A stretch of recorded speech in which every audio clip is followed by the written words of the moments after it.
Hello, good morning, everyone. I'm really pleased to be here and to present today something that is for me very exciting and very crucial for the future. Generative AI tools, and especially for non-academic staff. And today I would like to discuss with you some issues, not only about artificial intelligence, but about our role.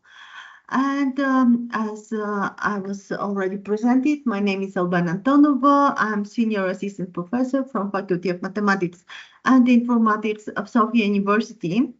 And I'm really, really glad that I'm part of this webinar and this Transform for Europe network event, because I really admire the opportunity to work together and to build the next generation of the next type of universities. So something that I took from the Transform for Europe documents, the primary goal of professional development and the webinars, and especially for non-academic staff, is to optimize individual person jobs fit, to foster learning-oriented organizational culture, to develop competencies and skills, and to facilitate the acquisition of new knowledge. But when I think about non-academic staff, and I'm thinking, oh my God, these are the people who make our university thrive. These are the first people that our students come and see in the faculty, in the university, in the administrative building. So I like very much this picture showing how can I help you as professionals. You make the university closer to students, and you facilitate our work. You make researchers and teachers and lecturers and professors and academics and everyone feel welcomed and have the work done. So let's start with that. How can AI help us to make our service much more valuable for all relevant stakeholders? Another thing, what are the key benefits of the professional development trainings? Are to modernize university services. This is quite interesting, doing how to modernize university services in an AI situation, where we'll discuss later on. It's not just about productivity, not about efficiency, but how to make university services more welcoming and more friendly for students, for staff, for everybody. So today we'll discuss a little bit these things like that, because it's not just about performance, it's not just about efficiency, it's not just about new skills and knowledge, but it's about how we want to transform our universities. Last week we have a seminar, face-to-face training with people from around Europe, figuring out how next university will look like. And this is something that we have to think now, what we want to have in our university and how we want to transform our university in a world built with AI. So, University of the Future and the future of university. What do you think? Go and you can use this code. And I'd like to have some idea which of the following best describes your current role. Do you think that your first role is to take decisions, to have some analytical work, content creation, student administration, or something else? This is a little bit just for orientation. Can you open it? Can you access it? No. No? Okay. I see somebody has voted.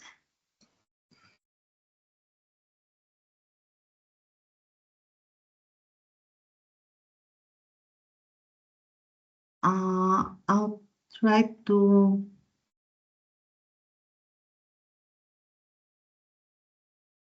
wait. Okay.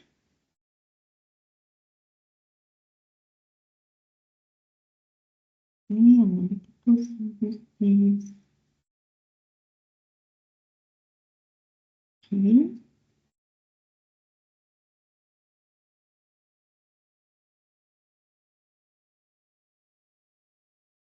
Other, you can write in chat what other roles do you have as best description. It's just your feeling and your point. Okay.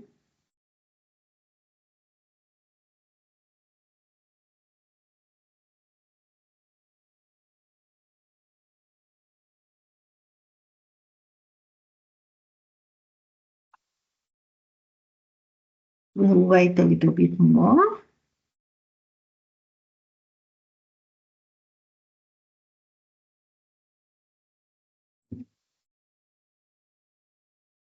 Okay, so what we see here, a lot of roles concerning analytical services, student administration, content creation, decision making, and other, which I suppose you can write more in the chat. Teaching, research, okay. Yeah. Okay. So, in fact, there's many tools, there's many instruments, especially for teaching and research. And today we will not discuss more most of them, but today we'll discuss a little bit more principal tools. Okay, I'm going to the next. Okay, can you please rate the following statements about generative AI concepts? So there are some statements. I understand the basic principles of generative AI. I can implement generative AI tools. I'm aware of the latest trends in generative AI, and I can apply generative AI in various domains. So you can just vote. Okay.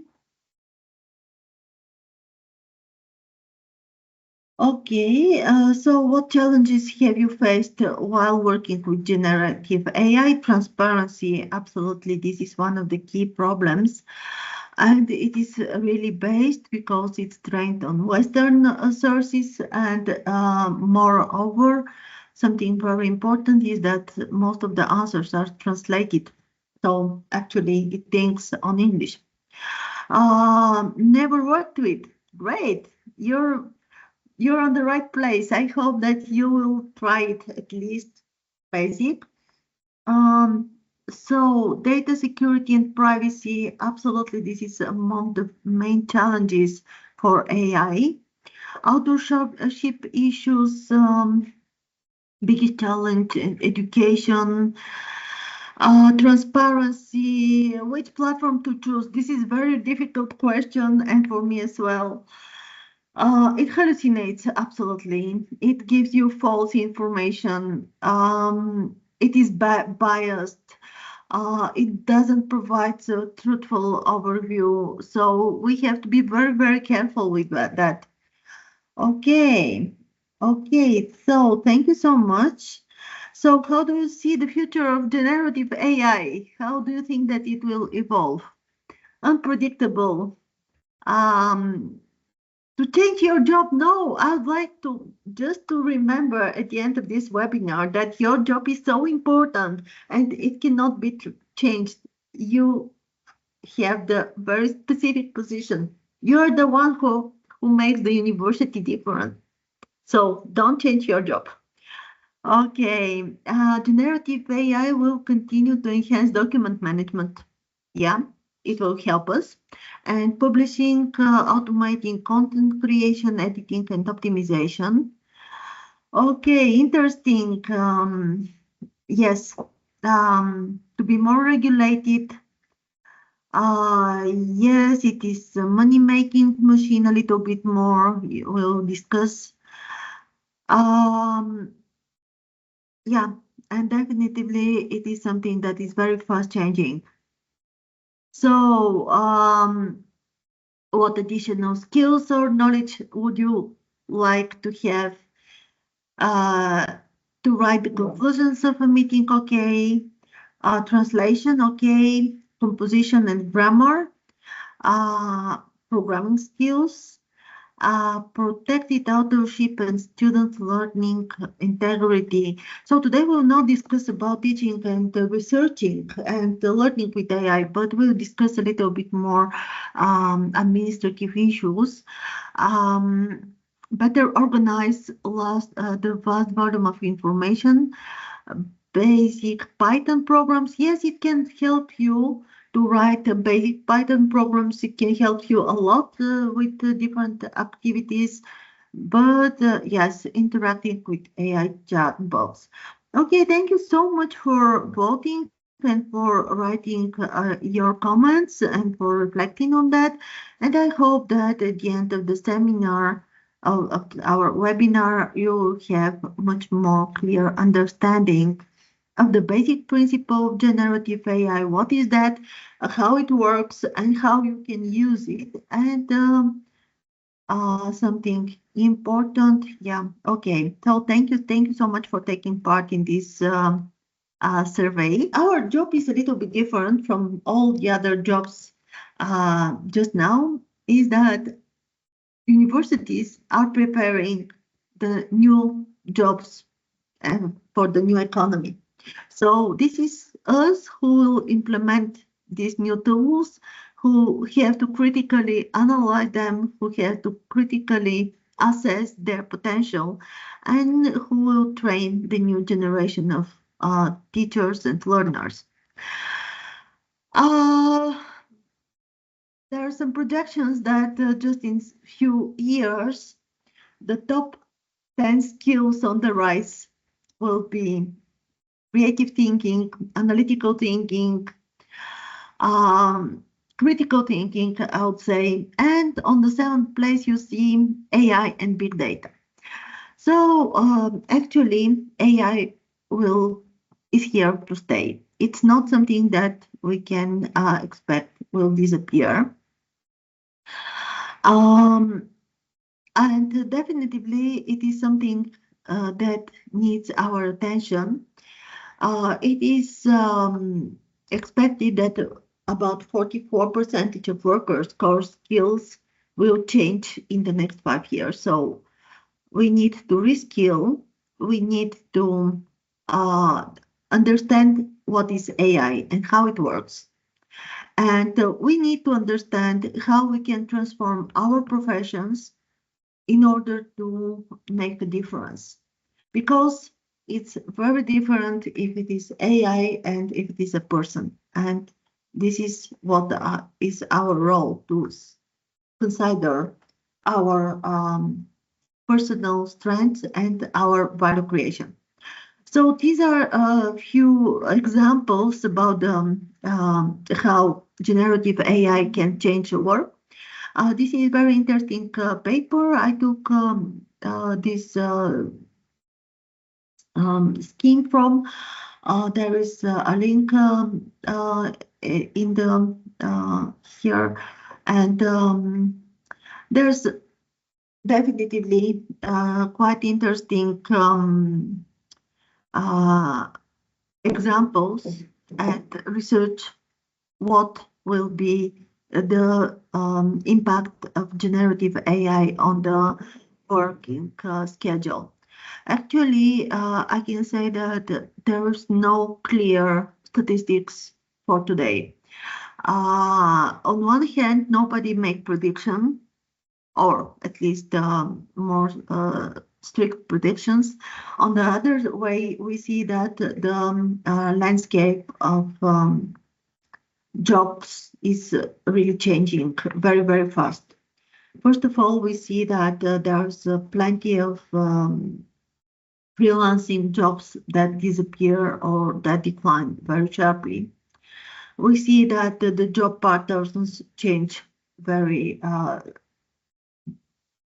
brutally in the last few months and maybe 2 years ago. We see that more and more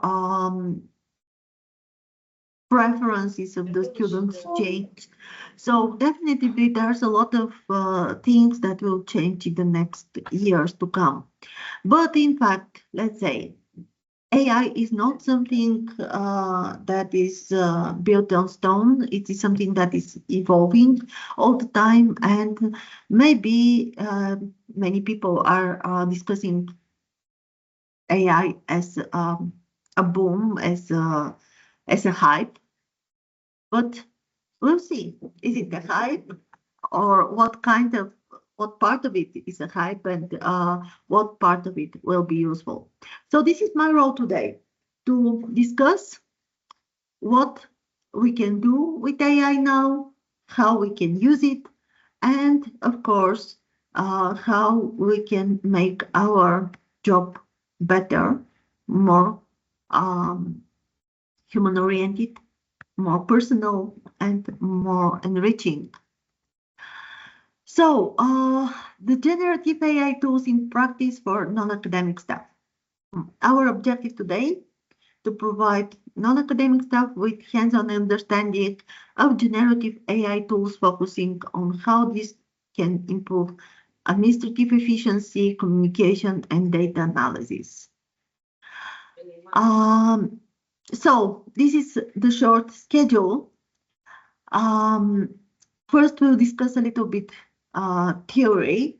What is AI? What is machine learning? And what is generative AI? And I hope that I'll show you some easy to understand examples to understand the very basic difference between AI and non-AI, AI and generative AI.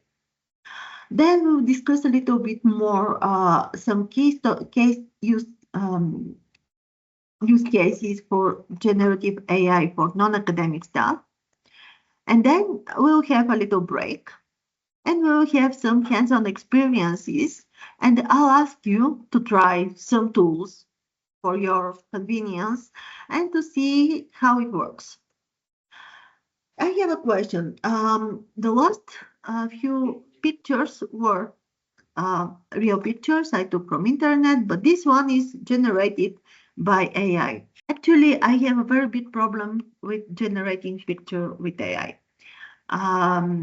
There's many wonderful examples in the internet, but my experience is always bad when I go to image generation. Okay, any questions, comments up to now?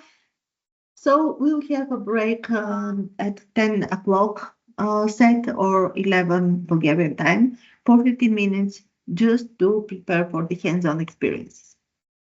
So let's start. Artificial intelligence, when we open a newspaper, when we... Yeah. There's everybody is speaking about the AI. Everybody is discussing AI.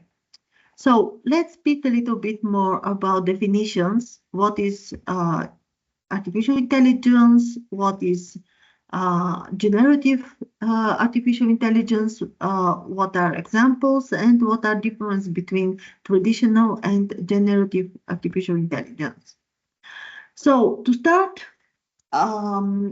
my presentation, I took a timeline, and this is just to show you that this is a very long path.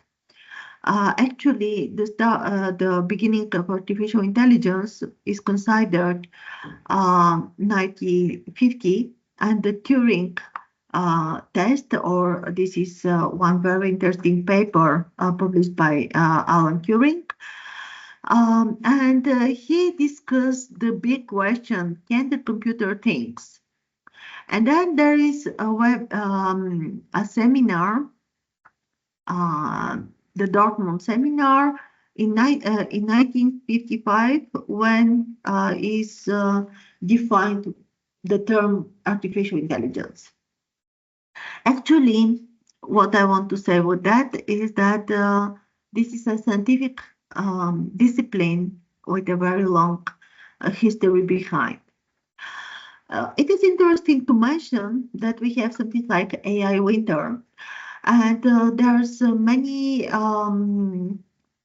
unproductive way of developing different aspects of AI. But again, there's with the new era of computers, of better computers, better computing machines, there is a very big and sharp development of AI, especially in the last few years. So, starting from 1950, Turing, in his famous paper, just asked the question, can we make machines that can think? And he makes something that is called the Turing test. The Turing test is very simple. It's about, can you guess what is, who is the author of an answer. So this is a quiz game, question and answer game, and an interrogator ask questions and receive answers which are typed. So we cannot find is it handwritten or not. So the Turing test is about who wrote the answer. Can you guess who wrote the answer? Actually, we have different analysis how good is artificial intelligence by turning out, can we guess, is it human generated or artificial or AI generated? And it is for now there's many experiences. I know at least maybe 5, 7, 8 experiences showing that machines are getting better and better and better. And definitively now we cannot say for sure what is human generated and what is machine generated. Many different tests there for fun. Maybe I could show some pictures generated by AI and by human, and we cannot find out which is what. The most important thing is the term artificial intelligence and the seminar in Dartmouth, where McCarthy defined AI as the science of creating intelligent machines and programs. The most important is that McCarthy defined not only what is AI, artificial intelligence, but it defined that this is about using natural language, not computer language, but natural language. It's about understanding abstractions, concepts, solving complex problems, and improving or learning or having capacity to learn themselves. So actually, McCarthy defined, and this seminar was so important because it defines the main topics of AI as a scientific discipline. It's about creating automatic computing machines, programming of complex functions, understanding and using natural language, development of neural networks. So there's some preliminary research in in neural networks, using abstractions, self-improvement, randomness, creativity. So there's a lot of topics that were defined as a single discipline to be developed. And this is actually so defining what is AI and how it differs from traditional programming. So I hope that you will understand my this chart. So artificial intelligence, not only machine learning approach, but all artificial intelligence aims to process information in a totally different way from from the other programs. While in the traditional programs, we have data, and then we have a program, and then the computing machine is making computation. Again, it receives results. So this is traditional programming.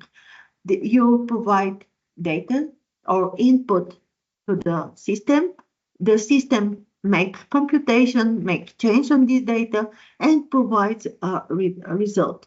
So this is very clear and very well working. And this is traditional program. And what is artificial intelligence? Artificial intelligence, the concept here is not to get a result of some computation, but to make a model of a program. So you provide data and you provide results of this data. So input data and output data, and you give this task to the machine. Please give me the program.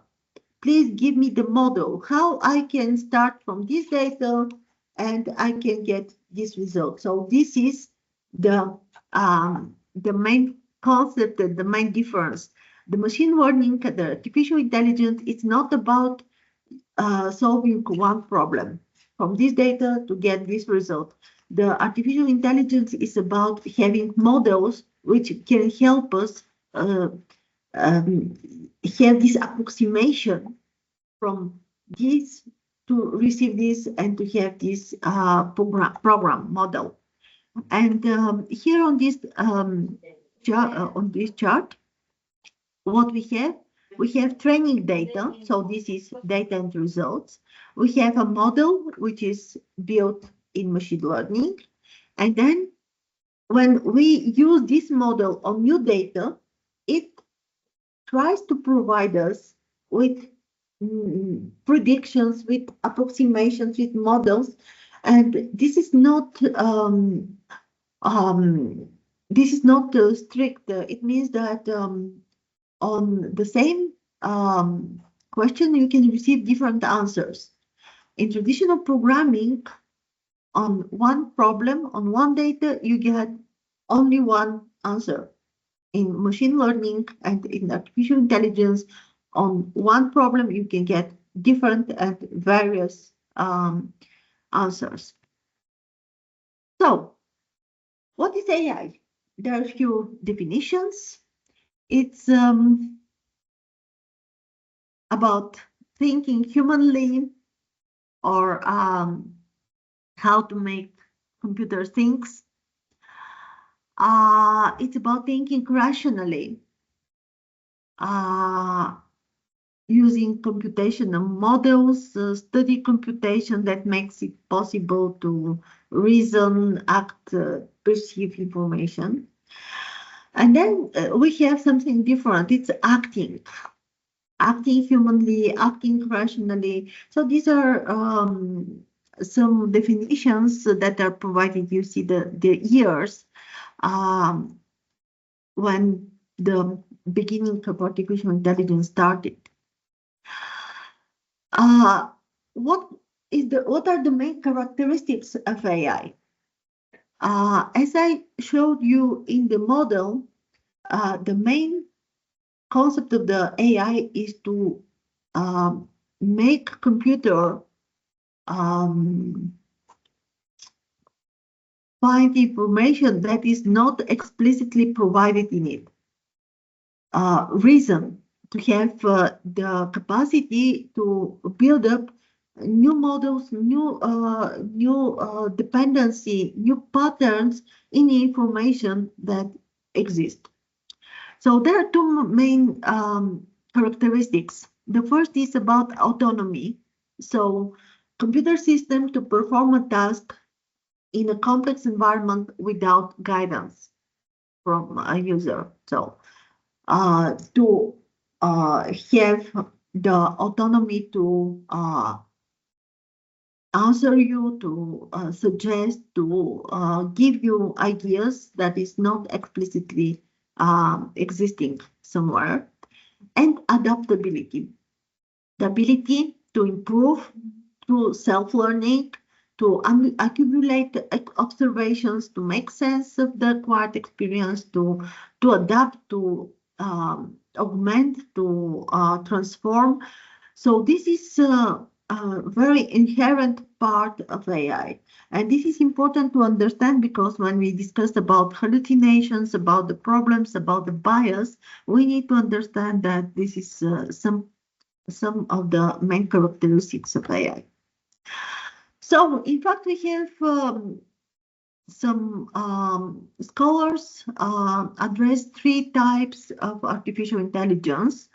We can discuss it like artificial narrow intelligence, ANI, which is about machine learning and special tasks, special bots, special single oriented programs for one problem, for one type of activities. Then we have artificial general intelligence, and here I put some definition about strong AI.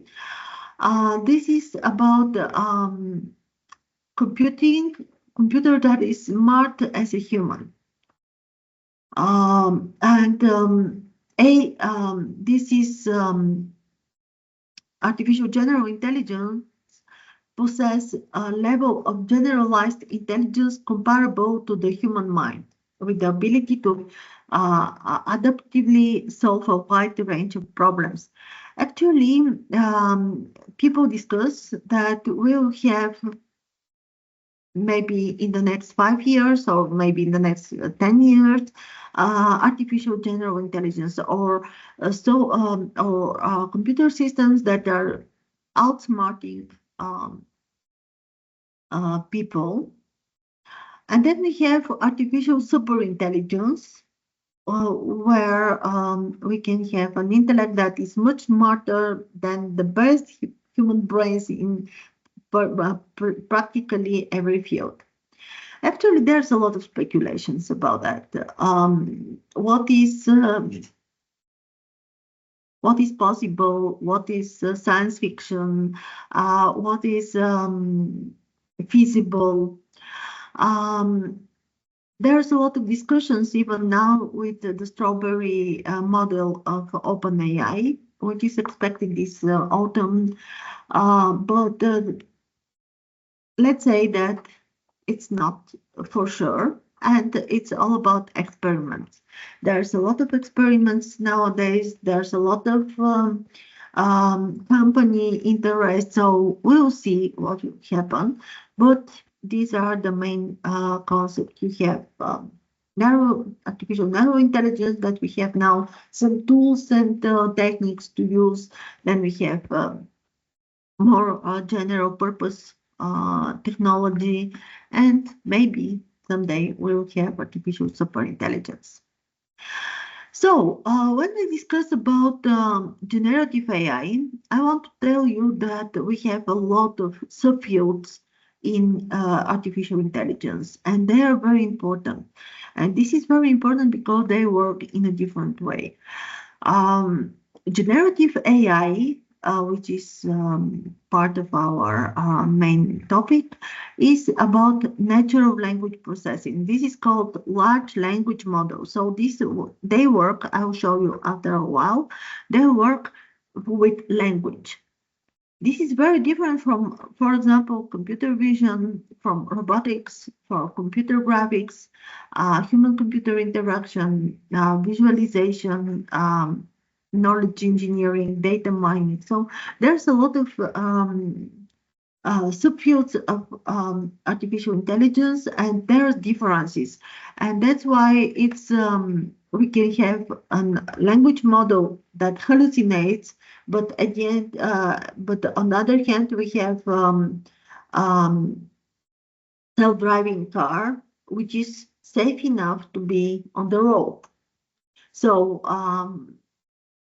there are, all of them are AI and use AI approaches, but they are different. So that's why we have this kind of complexity.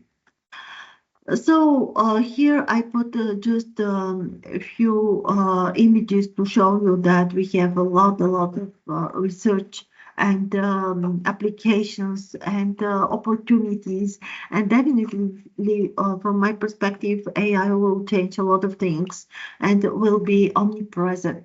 We are speaking now AI as general purpose technology like internet, but we don't speak that AI, it's definitively generative AI will be this. We will combine, experts will combine different approaches of AI to build systems that will be applied in all aspects of life. So generative AI is just a part of AI, the big artificial intelligence concept. It is machine learning, deep learning, and this is about language, large language models. We'll discuss in a while. So, artificial intelligence are technologies that enable machines to do tasks that require human intelligence, recognize images, audio, video, solve problems, analyze data, and so on. So artificial intelligence is how to deal with information, with data, with vision, recognize, summarize, conceptualize. Machine learning, as I show on this slide, is part of artificial intelligence. It's about the ability of computers to learn and to use mathematical algorithms, statistics, to find patterns in data and to make predictions. So machine learning is about improving with experience, adapting, learning from, and proposing different solutions. So there are three main domains of machine learning. Here are some algorithms just to show you that these are some statistical and mathematical algorithms. And what makes machine learning? It's about classification, regression, clustering, decision making. It's about learning how to classify information, how to find out, predict a new information. And that is our tools. So machine learning and neural networks. A very important issue to understand is the neural network. Actually, this is an approach that was developed early enough in 1960, as far as I remember. And this is the model as it's a way how our brain is working with neuron, axon, and synapse. So we have here the input layer, and then we have the output layer, and we ask the computer to make the network with this orange to make to precise how from input we can have output and how we can have this processing of data. So these are some statistical models behind some calculations, computations, and this is important to understand that the data that is the model is trained is something that is part of the model.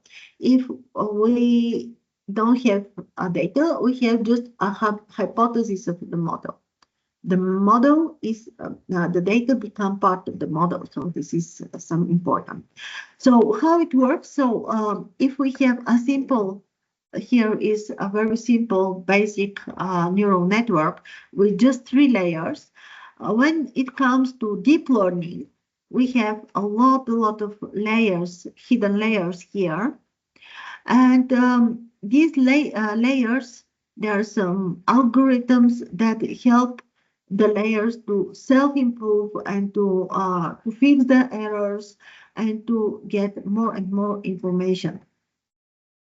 So as we said, machine learning techniques help us to classify information, to categorize it, cluster, make trend analysis, anomaly detection, visualization, decision making, and so on and so on. There's a lot of application of machine learning. You see here self-driving car, machine translation, speech recognition, voice search, and so on. So it's predicting categories, numerical values. For example, if we have spam filter, it's about predicting is an email spam or not. So it's about classification. We can, yes, based on machine learning, we can have a lot of usage and things. Now I want to show you another project that we are involved, and this is EuroCC2, and this is an European project about high performance computing. And EuroCC2 represents a network of competencies and a network of European centers. There are more than 30 partners in this network. And it is about high-performance computing, artificial intelligence, high-performance and data analytics research.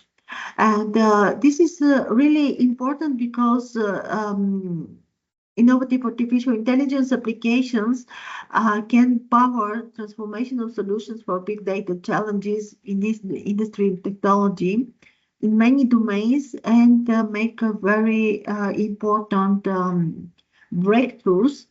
And this is just one very simple example about gravitational wave astrophysics. Our colleague provided me this example that because of the deep learning model, it reduced from computation from 1 month to 12 hours. And the Summit supercomputer used this model, training it for 1 hour. So it means that it works really, and it is very important for our future research and for our future training and learning in universities with this data. So just up to now, we discussed about traditional and artificial intelligence and machine learning as on conceptual level. Now we discuss a little bit more about generative AI. Generative AI, actually, the hype of AI started with the launch of OpenAI and ChatGPT on 30th of November 2023, or 22. Oh, sorry, this is my fault. 22, yeah. Actually, 22, it was ChatGPT and Stable Diffusion, which started to grab attention of people. And actually in March 23, it was the launch with ChatGPT 4, people all around the world started to figure out the capacity of these models. So actually, the first chapters, the first paper for transformer was published by researchers from Google in 2018. So this was the first chapter, transformer architecture, and then came out ChatGPT and the other models. And here, GANS is about computer vision and the model of generative adversarial networks. So it's about picture generation. So it started in parallel, more or less. So let's make an experiment. Let's have a sentence. The sky is something. Can you suggest in the chat what word can match for this W, our language model? Actually, the language model, I'll not discuss how it was the transformer, the algorithm, but let's start with that.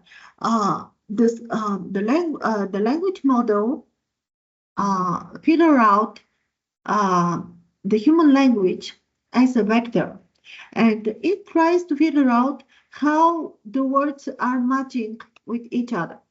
So some of you said that the sky is blue, and if we ask,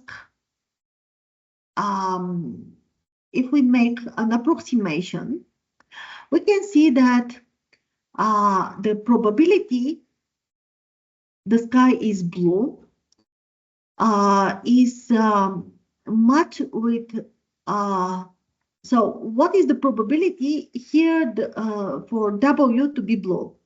And if we put this is just a mathematical or statistical, let's say, distribution, saying that for this combination of what the sky is, the next probable, the most probable word will be, let's say, blue or clear or cloudy or beautiful or so on. So if we put all the words in one dictionary and put what is the probability of one word to be here, you see here, you will find out that most of the text will have blue with much bigger probability than, for example, beautiful, or let's say tasty.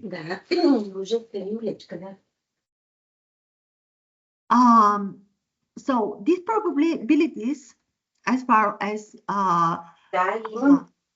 обаче вътре в залата. I'm sorry, вътре в залата трябва ли на някого? I'm sorry, somebody is speaking. Okay. Okay. So the concept here is that the probability the sky is blue is derived from the model, from internet, from books, from articles, from Wikipedia, from documents. We don't know actually how we have this probability. And this is something that is important because language model works with language. And if in internet and in books, in articles and in documents is written that the sky is blue, and for example, is with much bigger probability, then it's very difficult to say that the sky is tasty. Okay, what will happen if we change a little bit the context? We have the sky is blue, but we have a new sentence or few words before that. The rain is over, the sky is. So again, we have this probability, but now maybe the sky is not blue.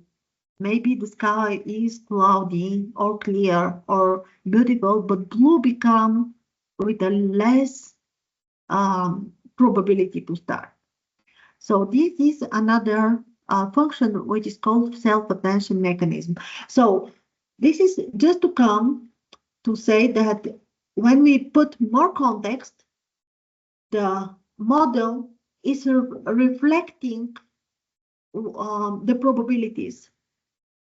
And let's say that all generative AI instruments work with this concept of probabilities. So the sentences, the human sentences are vectors, and the probability of one word to become after the next word is actually a sequence of vectors. So this is statistics, nothing more. This is mathematics. And this is the normal distribution we see here. And this shows us what is the chance, what is the opportunity, one word to be on the place of this round. So what is important here as well to say, it is based on the data that we don't know exactly what kind of data is, because the models, they say, but we don't know. They say they are trained from internet, from books, from articles, from Wikipedia, from documents, but from databases, but we don't know. So how we can have this probability? Imagine languages. If internet, most of the internet is written on English, what will be the probability and to be translated on your language? Actually, this is something interesting that the language models start as translation task. So first task was translation. Yeah, okay. So here you this is a good picture of Google showing that how it works. So we have the cat set on, and we have the vector. So the input token. So token is like a word. It's a fixed model, and the vector represents the next output token. So what are the most likely next word? And then we have with different probabilities. And it is something interesting that, for example, if you make poetry, you want to have an unusual word, and that's why you have the model can get a bigger liberty to choose a word that is not among the first, but with a less probability. So there's some elements of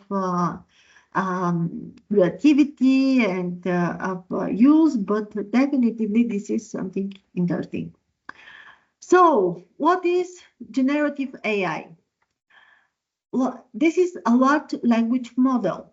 So it's built on large language corpora, massive amounts of text data, including websites, books, articles, and textual sources, spanning across range of topics and domains.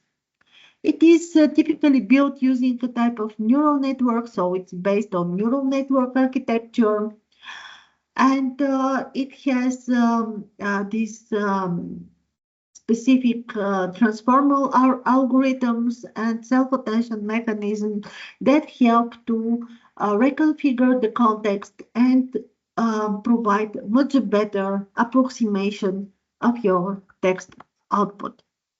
So how it works?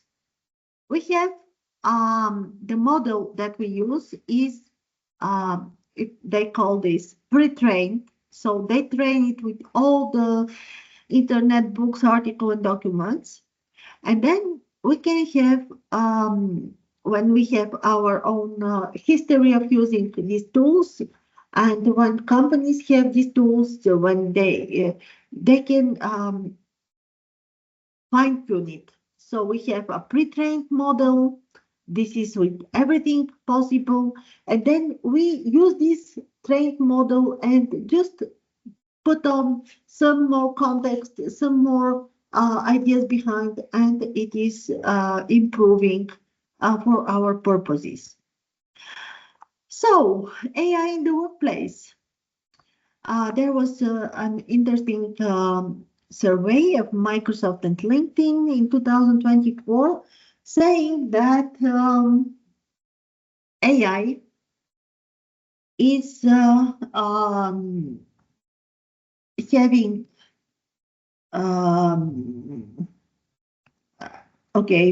different. So AI actually is very good at saving time. Many people say that it allows them to focus on their most important work, to be more creative, to enjoy their work more. And 75% of knowledge workers use AI at work today. So it is something that cannot be banned because it's useful.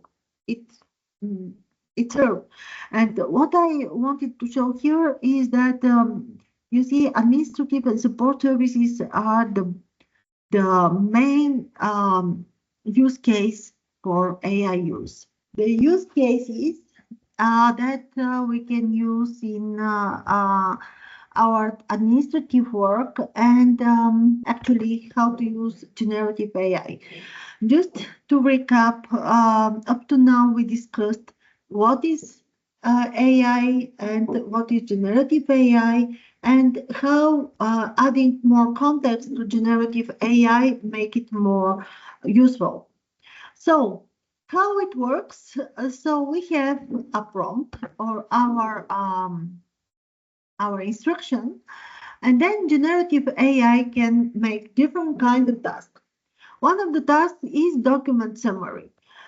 We'll discuss later on, and can be very useful when we discuss about having documents like legal documents or university documents, having some key issue, analyzing key issue, or specific case studies on that, and so on. Information extraction, having documents and asking AI tools to extract some information of that. Code generation.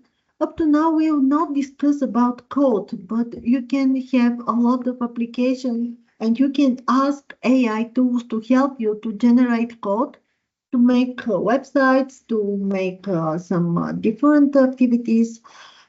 Marketing campaign, why not?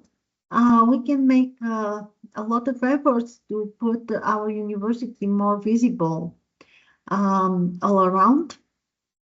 Virtual assistants, so we can have virtual assistants, and we can have different tasks to be assigned to bots, and I'll show you in a while about that. So this is how it works. We make a command, which is called prompt, and we provide it to the generative AI. So what ChatGPT and other Gen AI tools can? They can help us to search for information and make inquiries, but pay attention that, for example, ChatGPT, the free version of ChatGPT is not linked to internet. So it is trained, as we discussed several slides ago, it is pre-trained up to specific date. And after that, if you want the ChatGPT to go to internet, you have to instruct it, go to internet and find. But it is not possible for the free version. This is one key issue because free version and paid versions are very different concerning their productivity, efficiency, and activities. So when you make a search for information, I would suggest to use Perplexity. I'll show you after a while the list with different tools. Then answer unstructured and complex questions. This is quite interesting. Perplexity, for example, is very useful too because it provides you with specific references. It has a problem that it works only on English, and this is quite uncomfortable because other tools are good as well on local languages. Something that is very good is that ChatGPT can explain you many concepts and can provide you examples. This is quite interesting for educational purposes. You can ask ChatGPT and other tools to provide you more context, to provide you examples, to give you some useful approximations. Then write and edit reports and essays. Our students are good at that. ChatGPT is very good at writing and editing. Actually, for your purposes, it's you can use it to have specific documents, to have specific structure, to have, but pay attention on that because now it how to say, you have to rework it and to put some personal elements to show it different because actually what we say, what we see is that when you have an essay, actually the essay are or the reports are all the same. I'll show you a different program, how to write reports and how to put some data inside. Generate software code. This is something very interesting and important. ChatGPT and other software tools, Devin AI, there's a lot of Copilot, can help generate software code. Provide samples of data. This is interesting. Solve mathematical calculations and statistical analysis. The advertisement of Strawberry OpenAI is that it will be a very good mathematical and statistical software, and it will be enhanced to deal with complex mathematical problems. Pay attention on using free software for mathematical calculations. Something interesting, text editing, fixed grammar and style.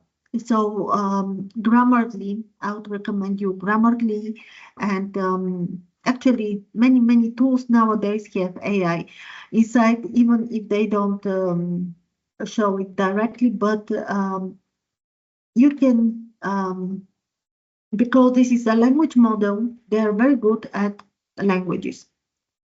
And then we have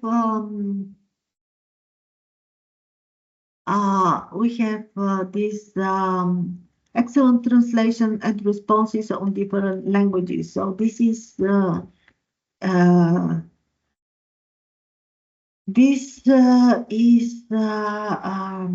something good because ChatGPT can speak well on different languages.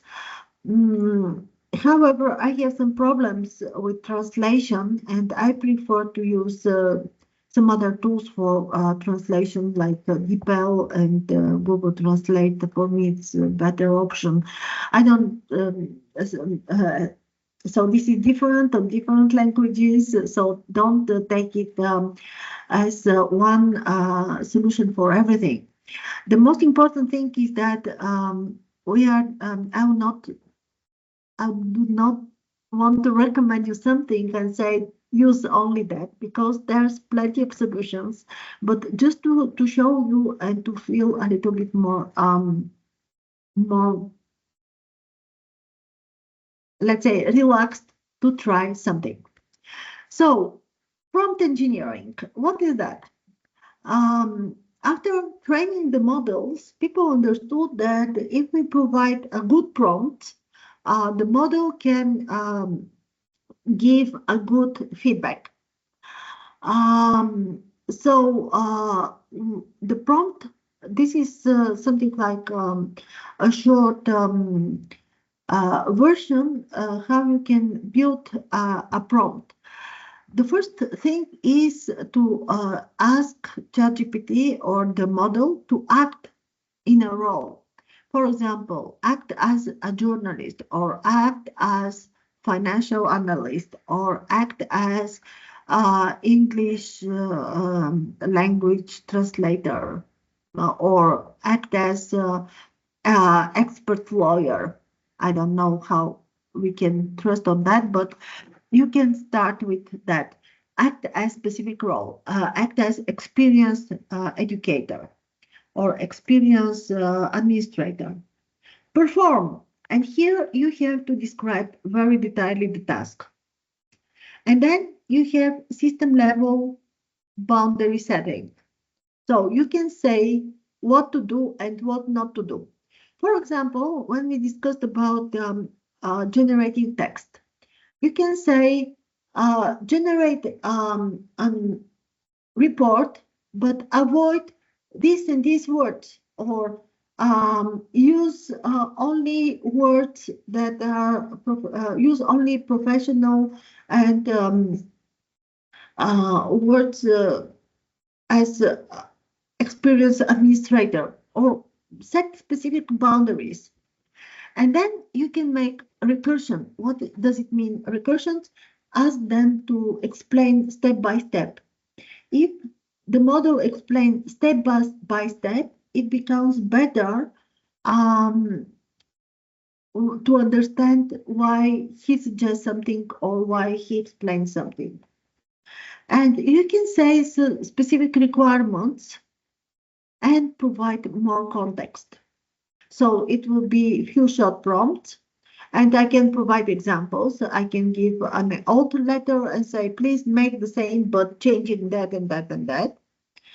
It can be input-output prompt. Provide the data from input and from output, what you expect, and change the thought prompt. So you do describe, and it start to generate one by one. And some consistencies with chain of thought, so it generates a lot of possible prompts. So it's like prompt engineering. You ask ChatGPT or OpenAI or whatever AI tool to start and generate a lot of prompts and to select the best prompt for your task.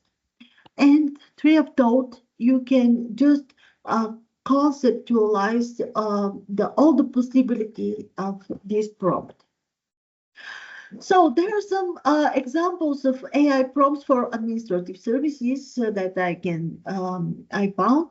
So first, for example, write an email template. So this is something very common. So writing emails, proofreading the text, creating a memo template for sharing. So I want the memo template.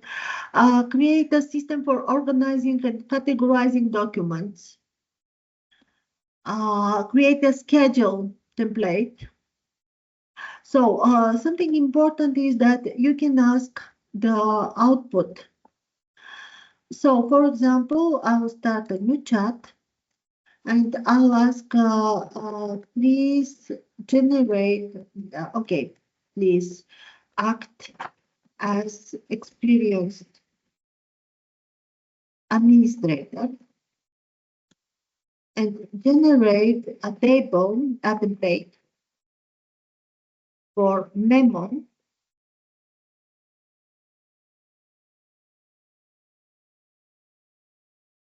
and put it in a table format. So you can ask ChatGPT or whatever is the tool to generate what will be the format. For example, I want to be on Bulgarian or on English. Okay, let's put it on Bulgarian. Okay, and you see here.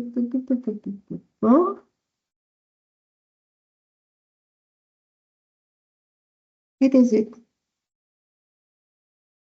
So let's see if it can be better. Now this is better. You see the table is visualized.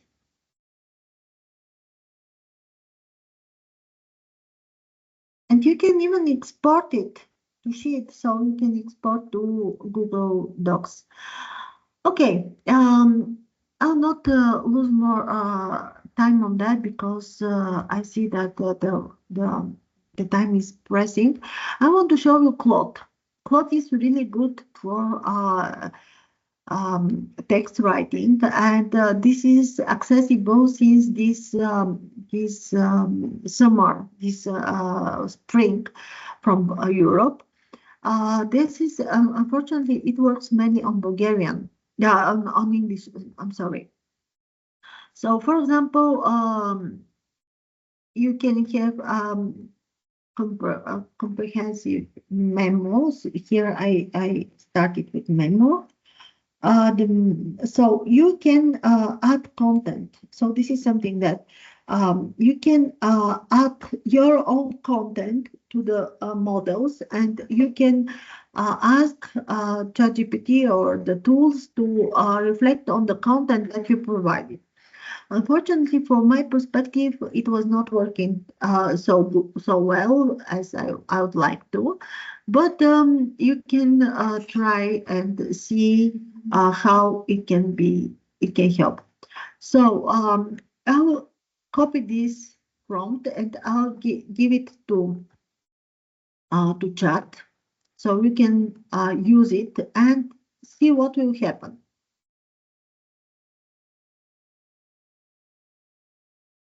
So it will ask several questions. So okay.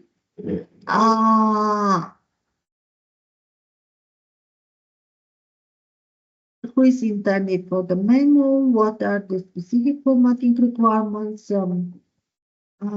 Please make a template as a table. Provide a list of participants and make it in professional tone.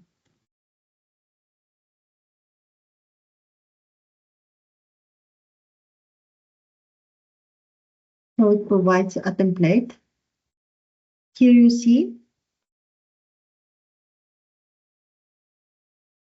And here is some kind of examples. This is something new for Claude. It provides you how it looks at the end, so you can download it. So you see that it started to be more and more professional, to help a lot and to save a lot of time. Then I want to show you Copilot, Microsoft Copilot. So Copilot is a service from Microsoft, and as far as I see, you can have a lot of integration with other Microsoft tools. Unfortunately, as I said, a lot of issues are paid, a lot of documents are and programs are locked only for specific. So some of the functions are free, some of the functions are paid, and I cannot say which one is the best. And I would not personally, I don't pay for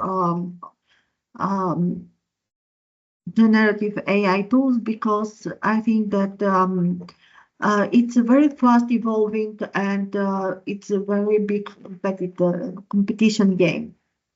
So I'd like to show you there is a library with different kind of prompts. Sorry? Somebody said something.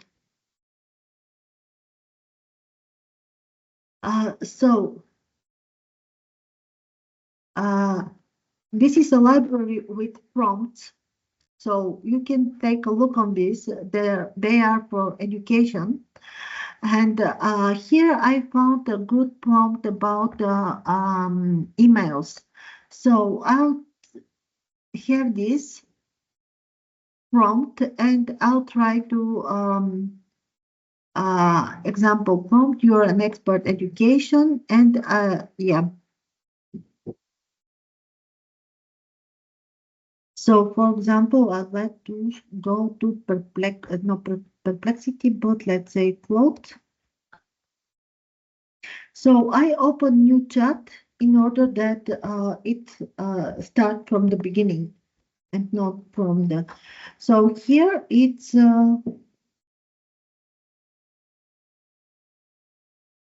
letter, the letter for this this prompt.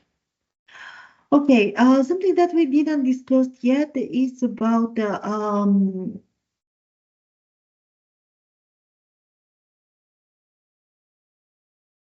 it's about documents, reading documents in Perplexity. So let's try Perplexity to, as I said before, Perplexity can be very good at searching information. So for example, there is a new AI Act that works in Europe. So and I would like to Perplexity to give me the most important summary of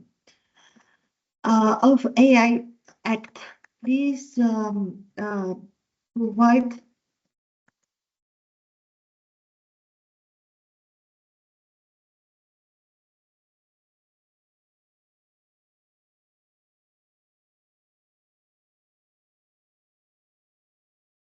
That was put in force in August.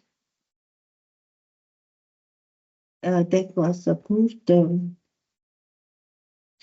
here, Perplexity, the good thing with Perplexity is that it provides you the sources. So it's very good for searching information. And you see here, it provides you a summary and it gives you information. So this is good.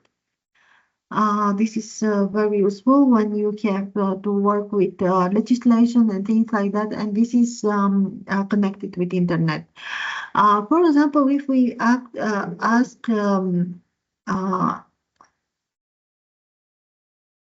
Gemini to do that. So this is something different. You can ask, you can try and give me some advice.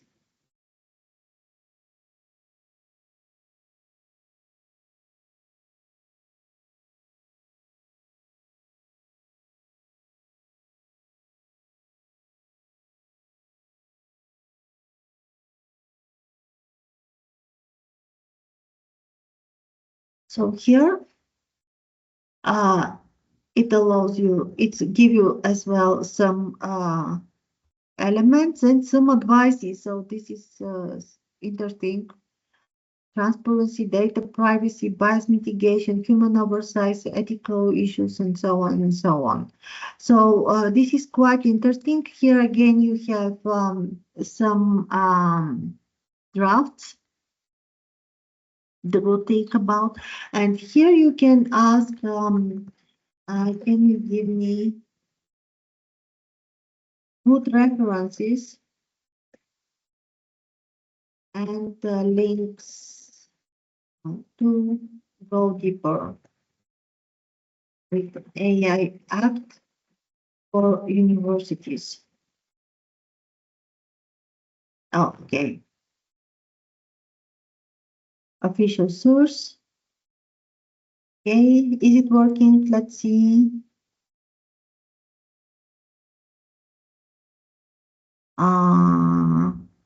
No, it's general. Okay. academic. So it provided several, and here is some thesis. Okay, sometimes it's you have to always to be a little bit critical what the AI tools are providing you. Good. Going further, just wanted to show you some examples. What are the top keywords for ChatGPT? So the keywords are write, define, explain, search, translate, brainstorm, list, make a list. It's very good at making list. So ask him to make a list, to analyze, to create, and so on. So there's some AI tools for administration, but as I said, you can use many tools for different purposes. What are some of the key use cases of generative AI for non-academic stuff? So automating repetitive tasks. For example, having meeting schedules, email drafting, memos, and so on.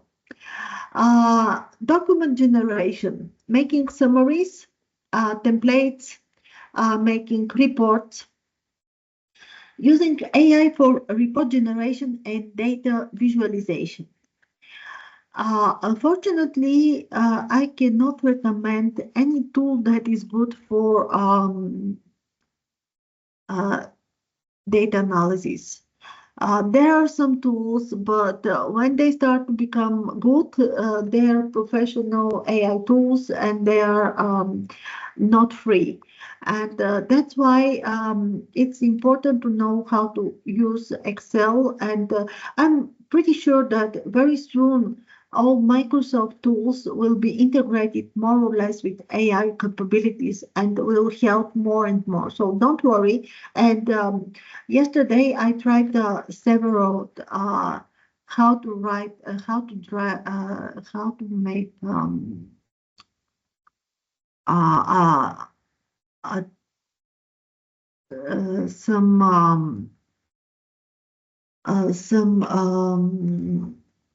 some graphics.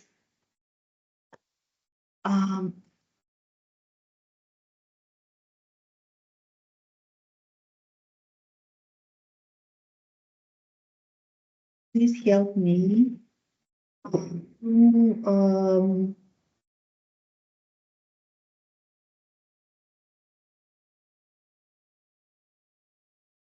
Design a pie chart.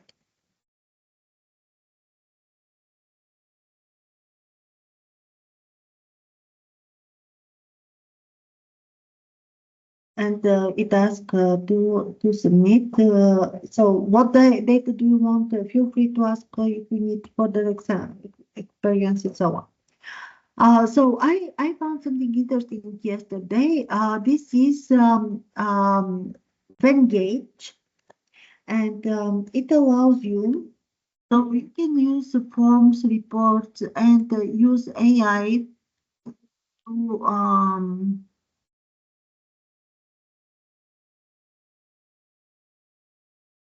create different kinds of infographics, of reports, and put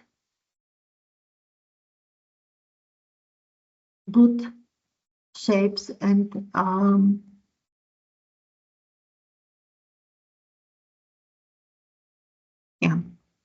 and make it looking professional. Okay.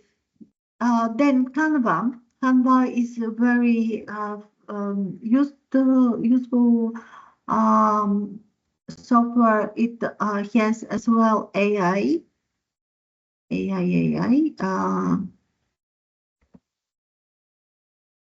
So we can make a lot of things inside.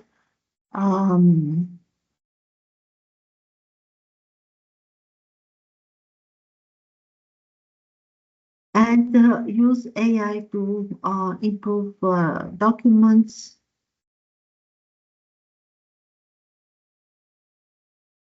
and things that can be useful in your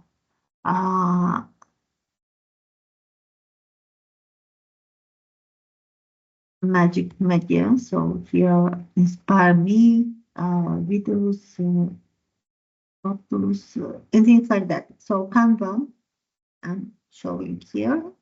Good, and something interesting as well, Gamma, uh, uh,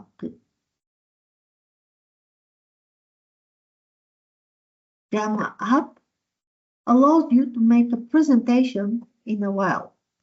So, for example, you can generate a presentation about, here you can say how many slides you want, let's say 10, about using AI in university.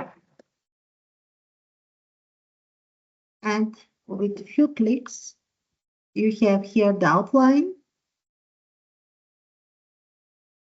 You can fix the theme, and then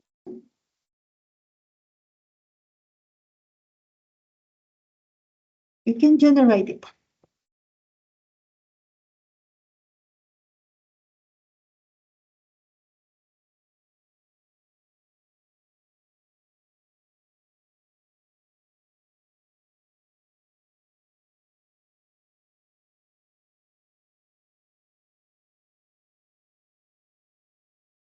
So you see that there are some pictures, there are some